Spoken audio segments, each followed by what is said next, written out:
And I thought I might start off with a question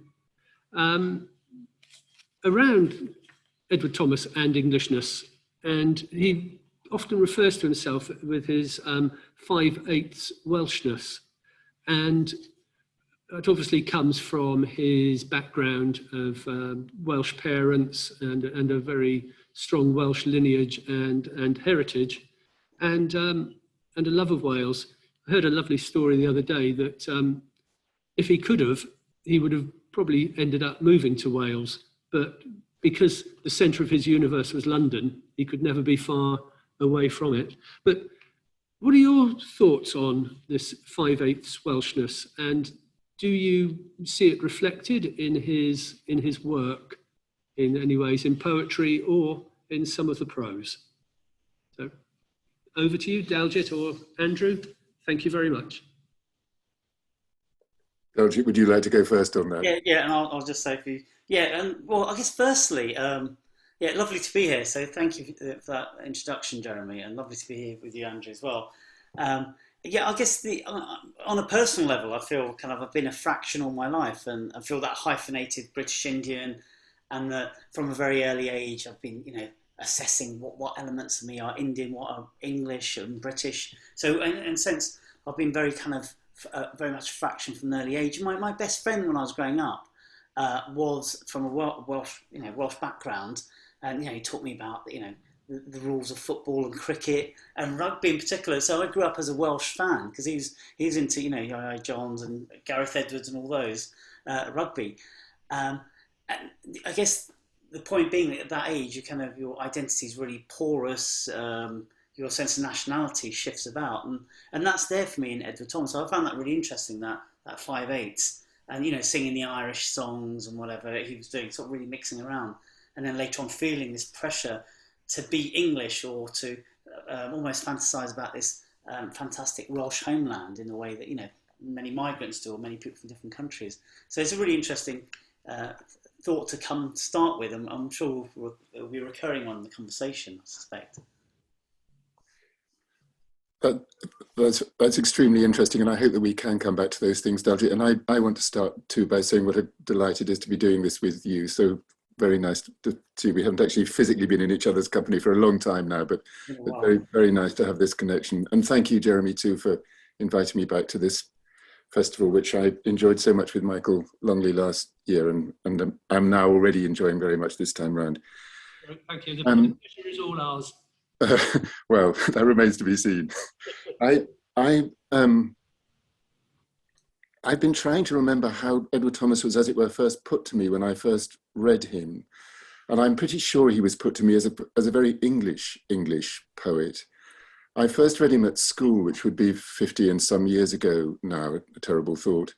And to be completely honest, and to embarrass myself in being so, I kind of missed it first time round. It was too quiet for me then. I came from a very unbookish background, and I was very untuned to the sort of subtleties that we find in his poems. If somebody came up and shouted a poem in my ear, I could see it was a poem, but something which moved as quietly as Thomas's often do always stood the risk of passing me by, and that's pretty much what happened, I think. But I then reread him as an undergraduate at university, and that time I really did get it. In fact, it's not much of an exaggeration to say that I fell in love with him at that stage. I think particularly when we're young as writers, it's not too strong a phrase to use that. I mean, I wanted to know absolutely everything that I possibly could about him. I wanted to put my feet in his footsteps, the whole shebang. It isn't to say I felt entirely uncritical of him. I was just absolutely obsessed by him.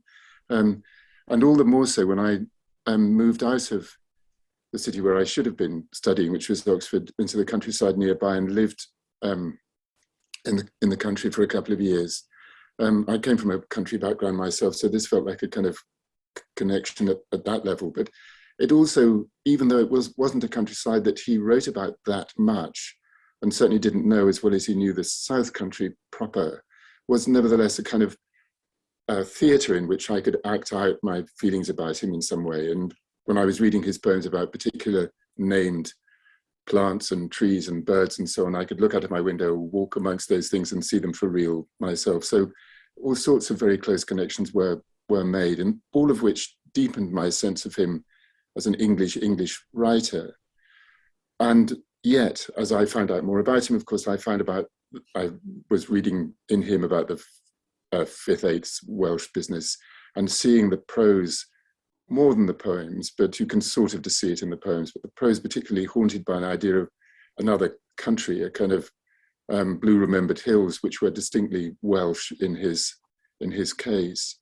And that very quickly connected with something else in my mind that I think you touched on, Daljit, in what you were saying about your own situation in this, which is to say that that 5/8 Welshness contributed, I think, to a sense that he had of himself as what he called a superfluous man. In other words, somebody who doesn't quite fit anywhere exactly, but overflows boundaries and connects different things. So all the time when I was reading him to start with, and to a great extent now too, I find myself trying to balance two rather different things, which is a sense of him as a very rooted kind of poet in a landscape which is predominantly, as far as the poems are concerned, south of England, with another version of himself which appears in the poems of somebody who really doesn't belong anywhere at all, and is a sort of free agent floating around in all kinds of British landscapes. I mean, that seems to me a sort of foundational paradox really in the poems, and perhaps something we can talk about some more. Yeah. I mean, I was thinking when you mentioned that the essay, "It's a Long, Long Way." Right. Right. He talks about the kind of, I guess, the ignorance of the Englanders. So Exactly. inside, but I remember he talks about that type of person that has a Gloucester for his eyes. Right. And Yes, exactly. Exactly. Or something, and he finds these very little Englanders, I think he calls them, and he's right. Quite threatening in a way, doesn't he? Indeed. They can only see Gloucester, and that's it. They can't see beyond Gloucestershire, and that's it. Exactly. Well, it's hard not to, and I don't want to venture onto thin ice in saying, actually, perhaps I do want to venture into thin ice in saying this, but it often occurs to me when I hear certain sorts of people talking about Thomas that what they really want to do is recruit him as a kind of poster boy for Brexit and make him seem like a very narrow kind of nationalist. And that seems to be completely wrong. Even Ted Hughes's famous remark, or it's become a famous remark, about him being the father of us all is open to misinterpretation in that sense, I think. I mean, what is that all, for one thing? And also, what is that father? I mean, Edward Thomas is definitely a very strong influence on a lot of poets who've published their work since his time, but he's a person with fathers himself, Wordsworth particularly, I think. So it's a complicated remark that Ted Hughes makes there, and needs a good deal of unpacking, I think, and a good deal of qualifying. Yeah, absolutely. And yeah, when you talk about that sort of topicality of him, right. This England essay, one of those essays where he's getting these viewpoints, as we're leading up to war in the First World War. Yes. And he really captures this polarized national identity. Some people are for attacking the Germans and breed of Cain and Abel, while he quotes somebody else saying, we need to come together. We can't. This is the only way to survive. And the alarm bells just ring, don't they? And I came to those sort of essays in the last week, and I think, oh my God, they're so prescient, aren't they? They speak so much of this kind of conflicting identity of Britishness. Yeah, I couldn't agree more. There in his time, it's exactly, you could have written some of those essays right now, and you have different outcomes, wouldn't you? Absolutely. I mean, those sorts of documentary essays that he writes right at the end of his prose writing life, getting on, taking train journeys around the country, being commissioned by contemporary papers to just overhear what people are saying, are completely riveting. And as you say, a marvelous kind of echo chamber for now, I think.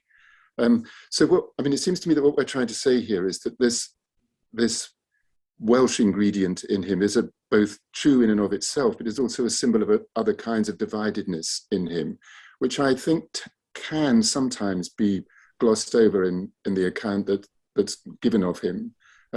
He's very often cited, isn't he, as a kind of main player in the English line, that phrase that Donald Davy used to trot out.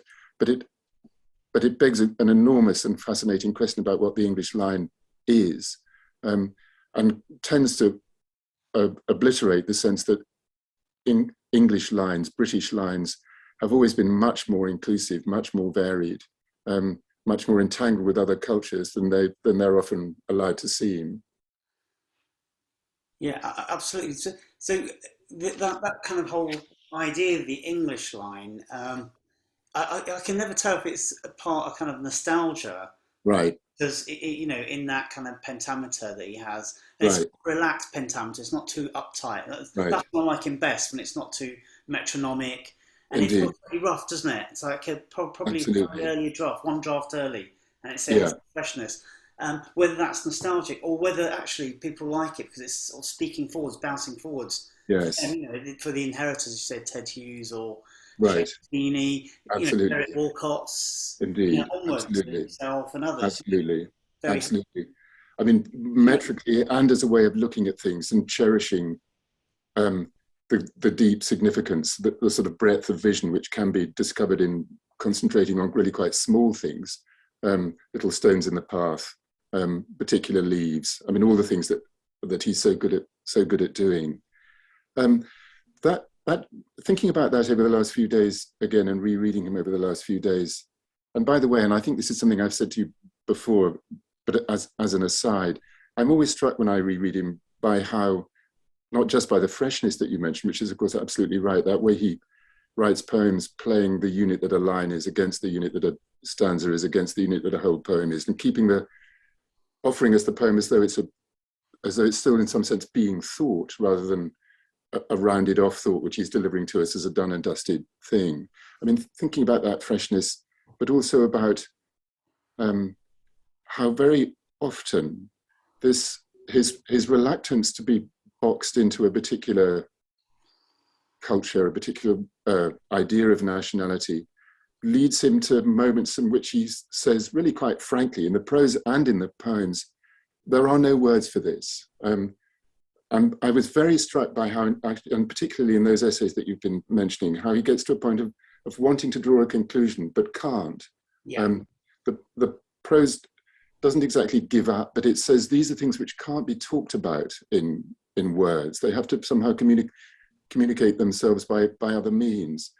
And that made me very alert to the ways in which the poems are absolutely overflowing with images of things that are alternative forms of speech, if I can put it like that. So pure thrush words and the sound of silence itself and the language that trees talk.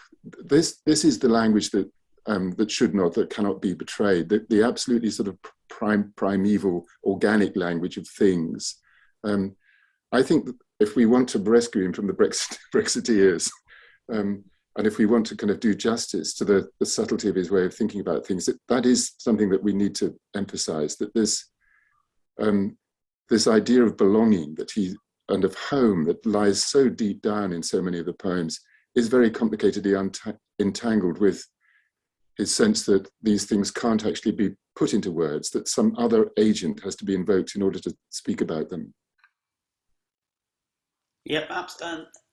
I wonder if a poem like this is not, you know, the petty case poem. This is not a petty case of right or wrong. Right. It actually complicates the Brexit picture because Yes. I really feel the burden of being British in that poem. It's not a typical poem, is it? It's far more Right. rhetorical. I mean, it Yeah. looks forward, I guess, in a sense, to The Airman Foresees His Death by Yes. Yeats, Indeed. that has the Indeed. same outcome, It does. doesn't it? You know, Absolutely. No, that's a very good connection to make, I think. it's really interesting because I sort of read the ending ironically. It builds up this kind of, you know, rhetorical, jingoistic kind of fervour, as it were. Um, Why don't, would you like to read it, yeah, that bit of it or all of it? And then I might yeah, counter, as I think you're encouraging me to do, with something that comes at language in a rather different sort of way, but yeah. veers towards the same idea. Okay, I'll read from second. Shall I read second half of it? Great. Okay, so this is no case of petty right or wrong. From one the weather shall rise clear and gay, out of the other an England beautiful and like a mother that died yesterday. Little I know or care if, being dull, I shall miss something that historians can rake out of the ashes, when perchance the phoenix broods serene above their ken. But with the best and meanest Englishmen, I am one in crying, God save England, lest we lose what never slaves and cattle blessed. The ages made her that made us from the dust. She is all we know and live by, and we trust. She is good and must endure, loving us so. And as we love ourselves, we hate her foe. Sorry, I killed that when I'm reading. It's very hard to Not read. at all. You didn't at all. You Actually, respect our own way of reading because we practice our poems and write them, don't we? yes, quite.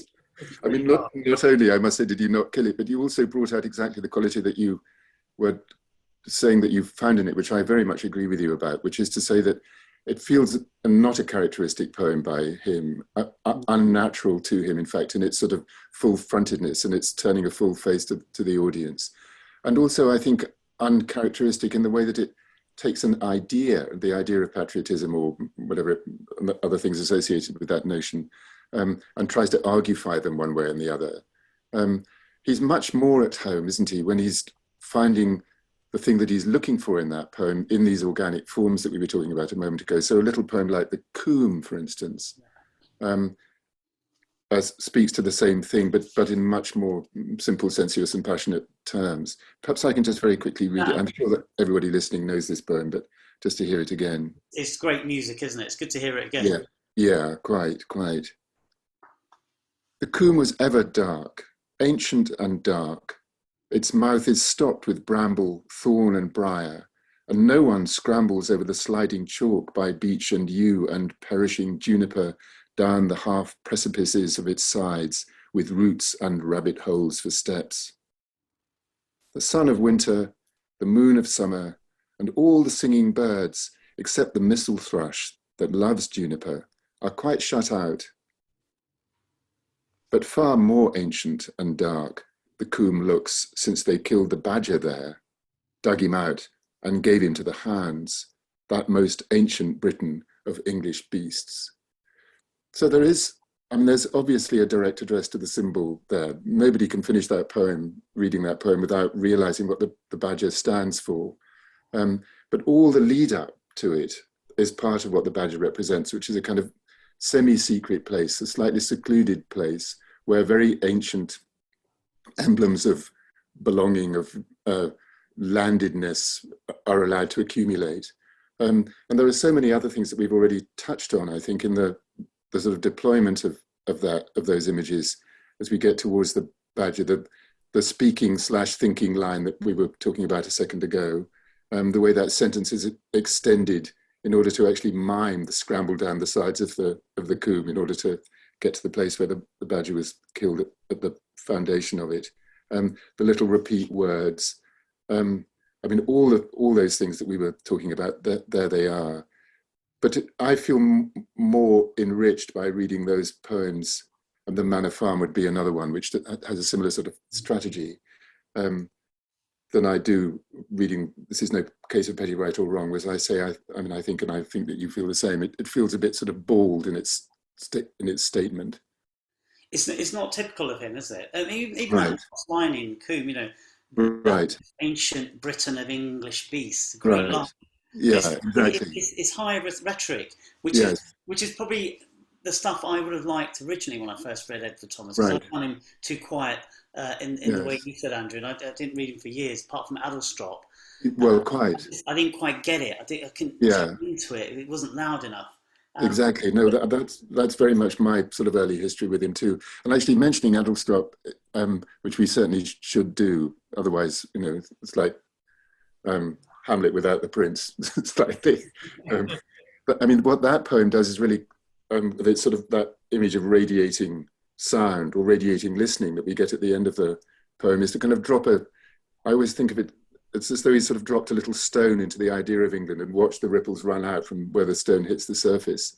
And as they extend, so they manage to embrace the things that he's valuing and wanting to cherish at the same time as it's establishing the way that they escape him. I'm sure that the popularity of the poem, the quite rightly high value that people put on the poem, is to do with that strange mixture of possession and evanescence that, again, is so typical of him.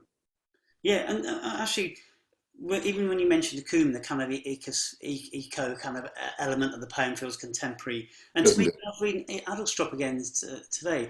I was really noticing, you know, that final verse, you know, the famous image, and for a minute a blackbird sang. And I was thinking, over the last year, we've had so many commemorative memorial moments of, you know, whether it be, you know, clapping for nurses for a minute, or various. I mean, down my road, people were taking the knee at one point. You know, there's a commemoration midway through lockdown, and you know, what's families or neighbours WhatsApp group.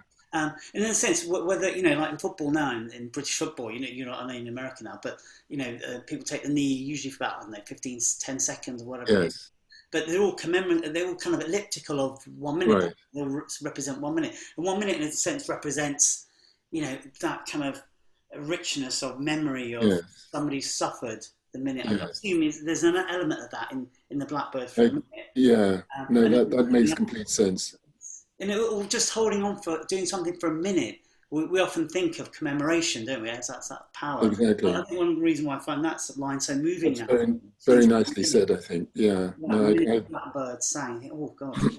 No, that's very good, I think. And actually that keys into something that is also occurring to me as we're talking about this, which is how the success of the poems depends to a great extent on us feeling that they're actual, the things that he's talking about. I mean, I often feel, this is a fanciful way of putting it, but after I've been reading him, I feel that if I were to look down, I'd see kind of grass flecks on the toes of my shoes, because it really is like going for a real walk in real time in a real place, reading his poems. But at the same time, I'm more and more struck through the development of his poems. In other words, I'm even more struck by the time I read his later poems than I am reading the earlier ones, by how alive he is to symbolic value, and wants us to understand the sort of metaphorical weight of things, even though while we're enjoying their actualities. I mean, it's perhaps worth just pausing a second on that thought and putting that in context, because of course he's writing these poems at the same time as the imagists are getting going, in the very early days of capital M modernism. And I think this combination of attention to actual surfaces, the actual appearance of things, and this sort of prodding the reader to realize the metaphorical significance of what it is that he's deploying, is sort of intrinsically a modernist device, actually. So once again, we think of him as being somebody who belongs in the great tradition of English lyric, and he's certainly not as out there as Eliot and Pound are, but he is interested in doing similar sorts of things to the ones that they capitalize on in the years immediately after his death. I mean, reading the poems of Edward Thomas is not like reading The Wasteland, but we can see certain points of connection between them, I think. Yeah, I mean, just to add to that, I completely agree. Because when I was reading some of the poems again, I was thinking there's a feeling of distillation, of essentializing in the poems. Absolutely. Whether it's he's trying to capture England or Britishness or whatever it is. And I kept thinking, you know, the Muldoon poem, The Frog. And he indeed. Take the frog to my head. Squeeze it. Squeeze it like a lemon sorbet or whatever it is. Yeah, the lemon sorbet. And Edward Thomas trying to do that with so many of his poems, trying to really squeeze out what it is. And absolutely. The possibility of that is it always escapes, and that's what's really interesting, isn't it? Indeed. You mentioned that essays earlier on, how, you know, he wants to find a conclusion but he can't, and in the poems often they're simple, they're essentializing, but then they can't get to things, and that's really interesting drama, isn't it? It is, and that's that. I mean, for me, and evidently for you as well, that's the kind of final proof of their, this is a slightly dangerous word to use, but of their honesty to experience, that very often the things that we value most, we can't quite catch, can't quite be said. So all these songs of the birds known and unknown gesture towards that, the noise that the trees makes, the noise that water makes, the movement of water itself, all these things contribute to that feeling. But just before we leave this idea, I just thought and I'm sure these things are already in listeners' minds as we're talking, but just, I mean, the end of The Long Small Room, for instance, bearing in mind how much Pound in particular lent on Chinese, early Chinese poets in order to crystallize ideas that emerge as imagism. I mean, if this doesn't sound out of the same playbook, I don't know what does. This, my right hand, crawling crab-like over the clean white page, resting a while each morning on the pillow, then once more starting to crawl on towards age. The 100 last leaves stream upon the willow. I mean, that reference to willows, they're real trees, again, in real trees in a real place, but it's very hard not to think of Chinese landscape painting, I find, when I read that poem, or a slightly earlier poem that he wrote, let me see, just a few weeks earlier, a few months earlier, The Green Roads. The green roads that end in the forest are strewn with white goose feathers this June, like marks left behind by someone gone to the forest to show his track, but he has never come back. Down each green road a cottage looks at the forest, round one the nettle towers, two are bathed in flowers. An old man along the green road to the forest strays from one, from another a child alone. In the thicket bordering the forest, all day long a thrush twiddles his song. It is old, but the trees are young in the forest, all but one like a castle keep in the middle deep. The oaks saw the ages pass in the forest, they were a host, but their memories are lost. For the tree is dead, all things forget the forest, excepting perhaps me, when now I see the old man, the child, the goose feathers at the edge of the forest, and hear all day long the thrush repeat his song. I mean, that's a real forest, that's a real path, it's a real bird, but at the same time we read it like we read a fairy story that's being kind of anatomized as it's being told to us, don't we? And again, the idea of something being hidden at the middle, like the badger in the depths of the coombe, and the various things he finds in hidden away secret places. Here we have the oak tree, which is the kind of crystallization, a sort of fons et origo of the thing that he's trying to get hold of, but remains elusive. And that's part of its nature, that's the point. Its elusiveness is part of its nature. And I guess it's almost like a ghazal, isn't it? You know, the ghazal repeats the Yeah, word indeed. The second line. Absolutely. The first line, forest, the word, can't get off the word forest, can he? Quite get there. Quite. You know, like the thrush can't change its tune quite. I mean, it can vary it, but it keeps coming back to the same notes. Exactly. And that's quite a powerful poem, isn't it, Green Roads? Because you don't necessarily spot the word forest, actually. Right. You know, with ghazals, too many times they don't work, because its word clangs at the end of the second line. Yes, indeed. Quite. The person hasn't, they haven't found that facility to vary. Right. You have to say forest slightly differently here as well. Yes, indeed. It's sort of slightly buried, isn't it? That's part of the trick in writing.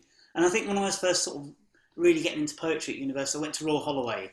I know you studied, you taught there. I taught there, yes. So unfortunately not at the same time as you were there. So I did a BA and MA in modernism there, but we didn't do any Edward Thomas, who's far too modern, I think. Modernism MA sort of seemed to go up to early Joyce, and that went up to went to Ulysses, so it did go up to 1922. But we didn't seem to touch on Edward Thomas. But that elusive quality and that slipperiness of language. Yeah, absolutely. Well, it's very. I mean, this is taking us a certain distance away from talking about nationalism, but it does relate to it, I think. But I was very struck by how, when I was first reading Thomas properly reading him in the late 1970s, by how, I mean, this is putting it crudely, but it was basically like this: that if you were keen on the modernists, Eliot and Pound in particular, but the modernists, the capital M modernists in general, then it was extremely uncool to be to think about Edward Thomas and Thomas Hardy. They were absolutely poles apart, as though modernism was a completely kind of discrete and distinct thing, which had no hooks in the culture that it was challenging. But of course, we now know better. I mean, it's very interesting, I think, to watch over the last 40 odd years how not only have people become more interested in establishing the connections between these apparently two very different ways of writing, and those connections are manifestly there. It's always seemed to me, but also more forgiving of, more tolerant of, more interested in the idea that the things that the modernists were revolting against had qualities that have, in fact, over time turned out to be valuable. Ivor Gurney, Walter de la Mare. I mean, those two in particular, I think, alongside Thomas, and Charlotte Mew, have emerged as, all of whom are having rather a moment at the moment. Absolutely, yeah. And that seems to me very interesting about the way in which the literary history of that time is being rewritten, not just to establish the connections in ways that we're talking about, but also to sort of revalue so to speak, indigenous qualities in English poetry, and I say that with the proviso that these indigenous qualities are more varied than people tend to say. I mean, those poets, I think particularly maybe more Thomas, speaks about Englishness. Right. I think even something like Lob, the poem, Yeah. I feel like he's trying to pin down the English character, or Yes, definitely. Even that Lob, what's the line? Little more he says than does. That's right. Absolutely. Yes. The quiet English character. Yeah. Yes. It's very. We're going back to that because of the substance of these poets. That right. In an agonising, modern society where David Cameron and his type were trying to pin down what Englishness is. Indeed. Well, and giving far too narrow an account of it. Exactly. Yeah, and what Edward Thomas does is it takes you into a place of agony, I think, or agonising. Absolutely. You can sort of put your borders up and create Britishness and the other. Right. But then what are you? And it's actually really fraught. And you end up with different... And he grounds you with these nouns and names and terms. Right. Because he identifies with nature. And that's not really what politicians want. But no, they definitely do not want it. We want that. There's ordinary people who want that, but not politicians. No, so exactly. Against the politicians who want things. He relates to nature much more, doesn't he? Yes, quite. And these organic things which embody nature, if it were. Right. And things which embody ideas of difference and of the unsayable and so on and so forth. I mean, thinking in terms of context and moving a little bit away from literary context to, as it were, social, political context, what we ought to talk about for a moment, I think, is the ways in which these feelings, though not fundamentally changed, are sharpened by the war. I mean, he's thinking about Englishness for a long time before the war breaks out, but as soon as the war breaks out, it becomes a more urgent matter, doesn't it? That famous story, which we ought to mention just so that we've ticked that box, of Helena Fargen asking him why he was going to fight since he didn't have to, being the age he was, and him bending down and picking up a handful of earth and crumbling it between his fingers and saying, "For this," it's a highly ambiguous gesture in all sorts of ways. Does it mean because I want to die? I mean, it could do. I mean, does it mean for this earth? Obviously, I mean, I think that's the sort of primary sense to it. But what this earth represents has these ambivalences, ambiguities, contradictions, silences, unsayable things in it that we've been talking about. Which actually taps into the England essay, doesn't it? It's very moving. Yes. It's very relaxed. Yes. The art of looking and seeing, and right. Something has to be fought for. Yeah. You can't just look at it, can you? Because quite the state of the nation, the state of his own ability at that point. I think the conclusion is it takes it a slightly different direction, doesn't it? Indeed. I mean, actually, perhaps we should read a bit of prose. I mean, I just marked a couple of things that I thought might speak to this. In one of its sort of brother-sister essays, the one called Tipperary, he says, probably there are two kinds of patriot, one that can talk all right and one that cannot. Though I suspect that even the talkers and writers often come down in the end to, I do not understand, I love, which is pretty much what we've been saying, actually, isn't it? Yeah. He says, a man enlists for inexplicable reason. A man enlists for some inexplicable reason, which he may translate into simple conventional terms.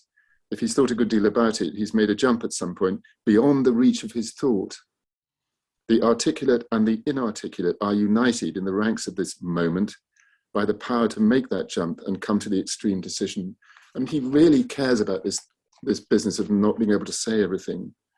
And then at the end of the essay you've just referenced, that for this England essay, which is the last of them all, perhaps you would like to read this if you've got it in front of you. I don't have it. I've got it here. So, but shall I just drone on for a bit longer?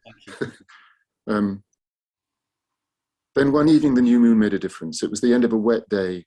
At least it had begun wet, had turned warm and muggy, but at last fine but still cloudy. The sky was banded with rough masses in the northeast, but the moon, a stout orange crescent, hung free of cloud near the horizon. At one stroke I thought, like many other people, what things the same new moon sees eastward about the Meuse in France. Of those who would see it there, not blinded by smoke, pain or excitement, how many saw it and heeded? I was deluged in a second stroke by another thought, or something that overpowered thought, that strain again. All I can tell is, it seemed to me that either I'd never loved England, or I'd loved it foolishly, aesthetically, like a slave, not having realized that it was not mine unless I were willing and prepared to die, rather than leave it as Belgian women and old men and children had left their country. Something I had omitted, something I felt had to be done before I could look again composedly at English landscape, the elms and poplars about the houses, at the purple-headed wood betony with 2 pairs of dark leaves on a stiff stem, which stood sentinel among the grasses, or bracken by hedgeside or wood's edge. What he stood sentinel for, I did not know, any more than what I'd got to do. So that absolutely fascinates me, the way these things sort of rotate around the idea of the unsayable. But there's no doubt in our minds as listeners and readers, is there, what it is that he's trying to say. So what he's eliciting from us, I mean, in a sense, what the point of the writing is to get us to address our own unsayable things, unsayable feelings, to bring us to the edge of, the furthest edge of what can be thought about in articulate terms. And I guess that feeling of this is absolute beauty, but I'm going to have to leave it, the tragedy of that. Even right. I think a couple of paragraphs before that, it says, no man on any nation accustomed to houses, but must have longed for his home at the site, or have suffered the lacking one, or have dreamed that this was it. Yes, indeed. It's awful, indeed. Yeah, he's looking for the unsayable. He's found it. He can't articulate, but he's going to have to go and fight for this thing. Absolutely. It's great action, which is really paradoxically interesting, isn't it? He pins down these names, he describes them in detail, but ultimately the thing that rises up is a kind of reification, but more abstract thing comes up. Yes, quite so. Quite so. In that sense, it's a very, very powerful argument against Brexit and national identity, I think. Well, I feel that very much so, yes. This is my grief, that land, my home, I have never seen. No traveller tells of it, however far he has been. So we spend our lives looking for somewhere to belong, but all the time we're thwarted by the power to say what it is, even when we feel adjacent to it. Yeah, it's incredible. Sorry. Well, I was only going to sort of say them, and that perhaps I've said this already, but that in turn becomes the quality of the thing, doesn't it? Because these, I mean, in a sense, these accounts of not being able to catch it are expressions of disappointment, but that's not the prevailing sense that I get reading the poems. I feel that there's some satisfaction in recognizing that you can't be satisfied. Yeah, absolutely. But it's not despair, is it? It's not that no. Gloom. Quite. No despair. It's much more than that. Right. It's too thoughtful, isn't it? The energy of thought. Indeed. The energy and the kind of the hopping around for things and finding things. Really, I mean, there is a massive amount of melancholy in the poems, and a massive amount of melancholy in his personality. That essay about his suicide attempt, where he goes trudging around the countryside with a loaded revolver bumping against his hip bone in the pocket of his jacket. I completely believe that. I mean, I don't think he's sort of faking his misery to try and get us on side somehow. But I think what we're trying to say is that one needs to make a distinction between that feeling and the completely uncomplacent, but nevertheless broadly accepting sense that it is our condition as human beings to live betwixt and between, to be in pursuit rather than to be arriving. Yeah. And just to add to that, the poem Home, right? Obviously not Larkin's home, which is very different. No. Really talks about this one nationality we had, I and the birds that sang, one memory. And I can't tell if that's kind of because of frustration with humans, he's saying this, or frustration with society, or whether there's a genuine affection. But either way, there's an identification, which definitely isn't a very political one. Well, obviously it's political now because of the right. No, absolutely, both those things. I think very, very much so, very much so. But I want to ask you, Andrew, now about home, maybe more on a personal note, your relationship to Larkin. Maybe now you've left your birth home, as it were, and you live across the water, across the pond. Yes. I don't know if that affects your reading of Edward Thomas, because it's quite interesting, isn't it? Because I think Yeah, you've been in America for a while now, haven't you? Yeah, You 6 years or so. countries Yes, where things have been, right. or hearing about it, and you've been over a few times, haven't you? I don't know if Yeah, well, I come home as regularly as I can. I mean, COVID rather messed this up, of course, but I come home as regularly as I can to see my children and my friends there. So co when COVID allows, I mean, I come a couple of times a year for a week or so here and there. Um, well, it's very nice of you to ask. Edward Thomas, I mean, just to sort of start narrow and maybe open it up a little bit.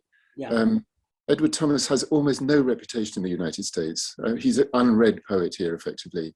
Everybody knows about Frost, um, but only people who know Frost very well know that he had this English friend who helped to sort of set up his Frost's reputation in the UK and so on. So I have to start completely from scratch with him, and say, you know, these are the dates and this is how he lived, and here are some poems. And I have taught him a few times since I've been here.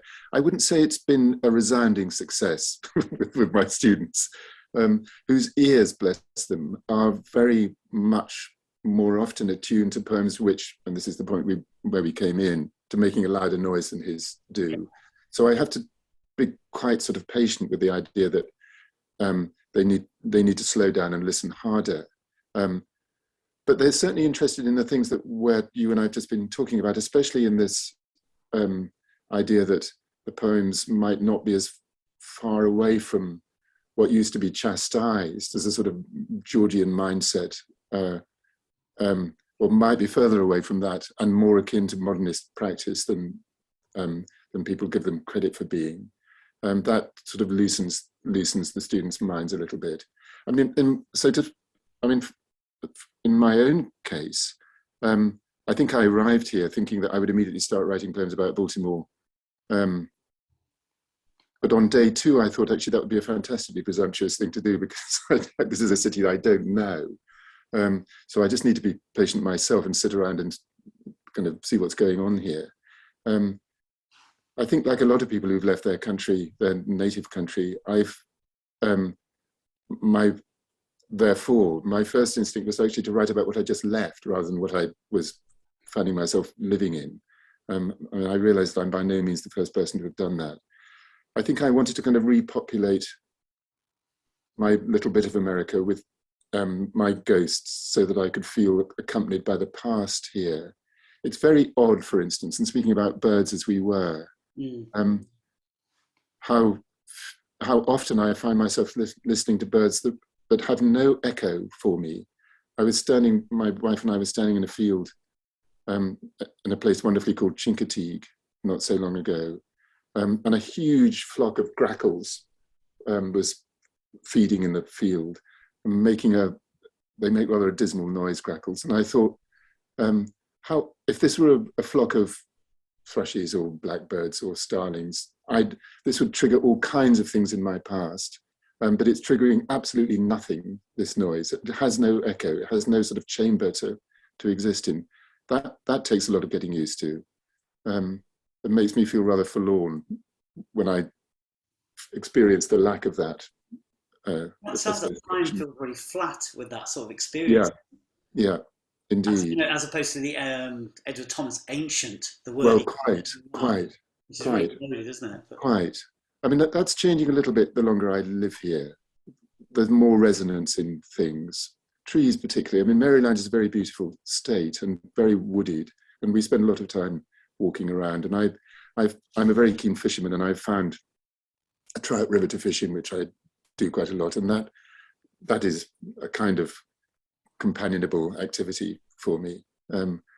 But the city itself is like nothing on earth that I've ever come across before. I mean, it's so depressed, and it's so violent, and it's so horrendously unequal, and can be a pretty terrifying place to live. And how's that impacted on your own writing? I mean, are you writing more poetry or sort of non-fiction? Yes. Fiction? Yes. It's very nice for you to say this. I mean, I came here partly because I wanted to stand under the great kind of Niagara and downpour of American poetry and see where it battered me into a different sort of shape. And I think it is doing that. It's certainly having an interesting effect on my poems formally. And as I settle down here, more subjects become available, more of the city subjects become available to me, because I feel it wouldn't be so presumptuous to write about them now that I've been here for a while and feeling at home and not at home. I have to say that even though I've just said some rather harsh things about Baltimore itself, I do feel very loyal to it. And I also feel that feeling like a ghost, which I do a lot of the time, is not a bad thing for a writer. I don't know whether you feel that. I mean, I'm going to turn this back on you now. When we came in and said that you've always been very interested in ideas of belonging and the sort of fracturing of fractions of personality. I definitely know where I came from in England. I came from a village that my family's lived in for many generations, and there they all stacked up in the graveyard. Now I live somewhere where I don't belong, but I do think it suits writers to feel that kind of detachment. Don't you? Oh yeah, I think absolutely. I feel like a great sense of feeling an international person, rather. Yes. Yes. So I mean, I was born and grew up in London. I don't feel any particular affection. I love it, but I don't dislike it. But I don't feel loyal to it. And I was brought up feel that I come from a village which is basically named Nagra, which is 9 meter man. That's my true home. But I mean, I feel a connection. That's very interesting. And I know my parents still around mid-80s. I see them every now and then. Right. They still feel connection, but they say it's quite a lawless place now. The village is up in northern India, and you wouldn't want to go there as a Westerner. So they would actually deter me from going there. So they actually sold me this property, this place, home, this golden homeland. And they said, no, don't ever go there. It's not safe for a Westerner to go. So as writers, we do feel this connection with not being connected, I think. And I do like that about Edward Thomas. I know he's describing, but he's always in motion, isn't he? He's always moving. Yes, absolutely. No, definitely, absolutely.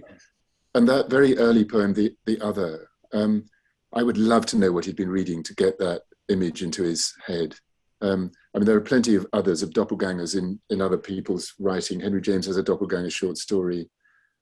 Conrad is interested in doppelgangers. Freud and early psychotherapists are very interested in these things. I mean, Thomas was treated, as we know, by an early Jungian called Godwin Baines. Who knows what he was suggesting that he might read. But wherever he gets that image from, it's one, I mean, it's a rather like This Is No Case of Petty Right or Wrong. It's a strange form of overstatement to have something that's so obviously symbolic in a poem that, and a body of work that generally proceeds by being naturalistic. And yet the idea of that doppelganger, of that dividedness, of that being endlessly in pursuit of yourself and endlessly disappointed in the pursuit, runs from the first poem right the way through to the last, doesn't it? Yeah, absolutely. I want to go back actually to this other then, the other side, America. How come they're not reading Edward Thomas? I'm really interested in that, because I would have thought the likes of Walcott, Heaney, or even sort of Dylan Thomas champion. Yes. Well, I wonder whether it isn't a slightly delayed version of what I found in the UK. I mean, I don't want to blow my own trumpet, far from it in this, but it's perhaps in the sort of history of reception way interesting, I hope, for me to say that when I finished doing my undergraduate work, and I'd already decided about a year before I finished my life as an undergraduate that I wanted to write my thesis on Edward Thomas. Yeah. And in order to do that, I had to do several things. I had to get a very good degree so that I'd get some funding. So I put my nose to the grindstone. And I had to convince the person who, within the English faculty at Oxford, who was in charge of yaying or naying to people who wanted to do research. I had to persuade that person that this was a worthy subject. And I can remember sitting with this guy who was the great Wordsworth scholar, J.C. Maxwell, who actually quite soon afterwards was killed in a motorbike accident on Headington Hill, whose edition of the Prelude is one of the books on the shelves behind me. A wonderful guy, and a sympathetic person. I mean, as I say, a Wordsworthian, a romanticist, but a Wordsworthian in particular. And him saying, well, yeah, he's fine, Edward Thomas, but, there are only 140 odd poems, and, isn't he a bit small, and is this really going to keep you going for 2 or 3 years and give you enough to write about? And me saying, oh, yes, I'm sort of piping up. I dare say he was overplaying his hand a little bit in order to make me justify what I was doing. But Edward Thomas was not in the public's mind in the UK then as he is now. I mean, now he's on the arches, as it were, you know, but he wasn't then. Insofar as he was visible at all, he was definitely a poet's poet, and possibly a poet's poet. So there's been a very interesting change in things in the years since then, and maybe America is just stuck in the early stages of that evolution. Just because the Americans love English things, don't they, or quaint English things, and in a kind of pejorative way, I thought maybe they might fall into him. You'd think, wouldn't you? Well, maybe on the back of the Crown, I can get more people to read it. I think it should be your campaign now. Well, I do teach him as often as I can, and I mention him at the drop of a hat, so I'm doing my bit. Because I feel sometimes he is the consciousness of Britishness. Sometimes wandering around.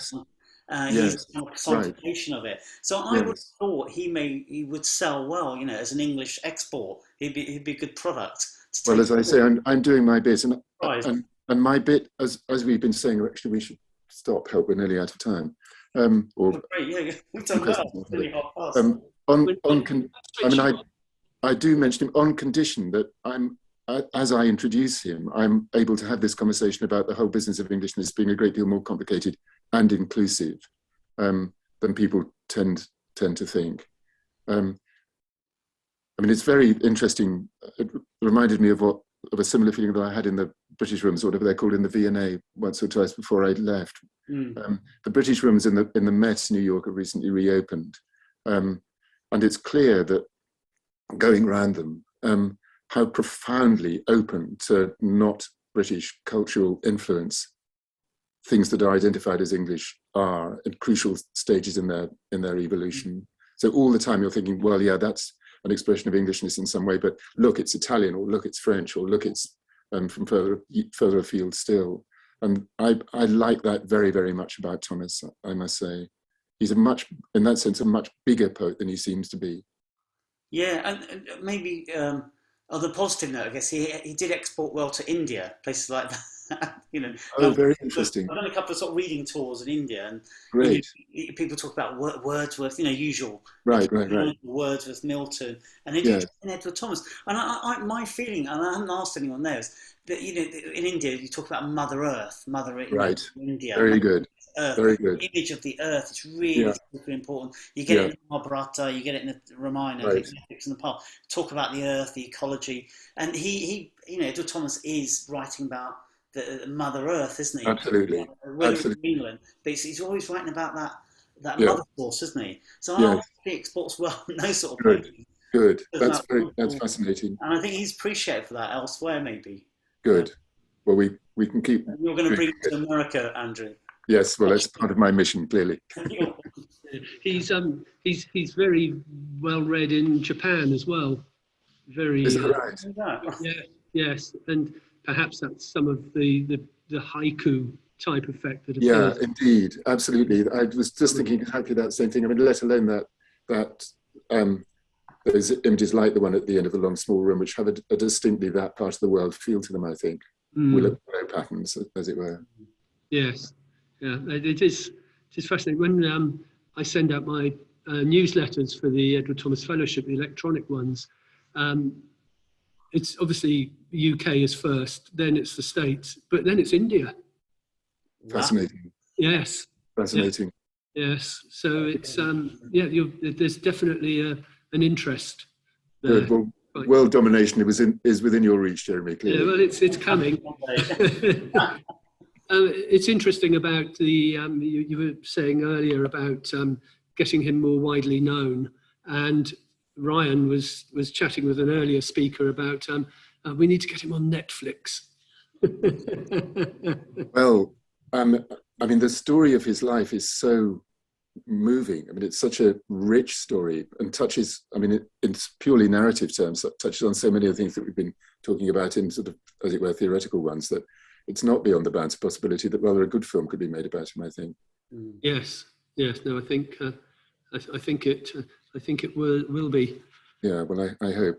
This is a positive ending to the festival. Yes. Kind of epilogue. We're thinking globally now. Netflix, India. Yes. Well. Right. I'm also fascinated by the rootlessness in him, and you know, how often I hear the phrase "in pursuit" come up. Right. In pursuit of spring, Yeah, for absolutely. instance. But I think I must have heard In Pursuit mentioned 12 to 15 times in different contexts just during the last week in relation to him. So it was quite interesting hearing your talk around that. Good. Okay. Thank you very much, Jeremy. It's been fascinating. Well, no, I think it's been. Well, here's looking at you. I think it's very much a thank you to both of you. You've really given us a fascinating conversation to round off our event, well, the whole festival, in fact. I'd also obviously like to thank all our digital attendees and so on. I'm just going to do a couple of little plugs, if I may. Next year's festival, which is going to take place at the same time of year, is going to be on the theme of the woodland life, which is 125 years young next October. Gosh. And so that was Thomas's first published work. And I'm loving to see and hear the reference to essays. And we've had a lot of those coming up during the last week as well. And of course, the woodland life, in essence, is a selection of essays. So I hope we might do something on that as well. And finally, the Edward Thomas Fellowship's 2022 poetry competition has just been launched. All poets welcome. And details are available on the Fellowship's website. But before going, I would just like to make one more set of thanks to two people who've been in the background a lot throughout the festival, Ryan Watts and Lauren Wayland. So Lauren, I don't know if you're able to join us. Lauren's at HQ down in the museum. And Ryan, I'd just like to say thank you to both of you, and obviously let them receive a round of applause from all of us, as well as to Daljit and Andrew. So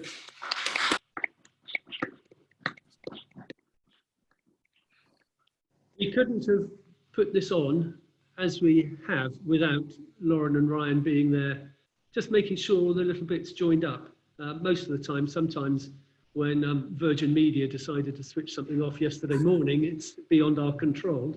But most of the time it works. So thank you, Lauren. Thank you, Ryan. Thank you, Jeremy. And not to turn this into one of those horrible thank you. Peaceful Museum, on behalf of Peaceful Museum, we would like to thank the Edward Thomas Fellowship for being on board with this and working with us, not only on the festivals, but for having the Edward Thomas Study Centre and everything you do for the museum, for all of the participants who've taken part in the festival, all of the audiences as well. I have a particular drive. I had not heard of Edward Thomas until I started working at the museum, and I am learning from the ground up, and very quickly at times as well, because of the calibre of events we're able to put on. And it is the museums and my personal drive that we want to get more people to know about Edward Thomas in England, in Britain, but around the world as well. So talking about global interest and stuff is important. So we'll carry on working on that.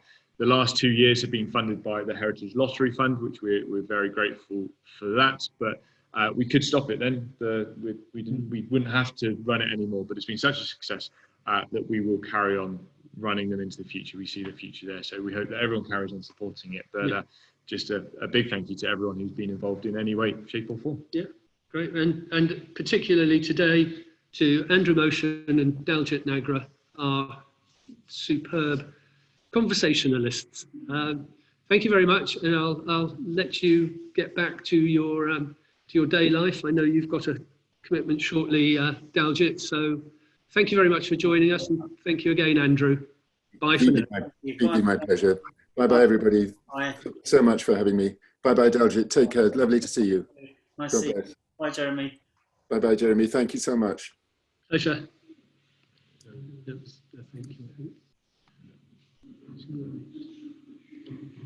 Yeah, that's cool. Okay.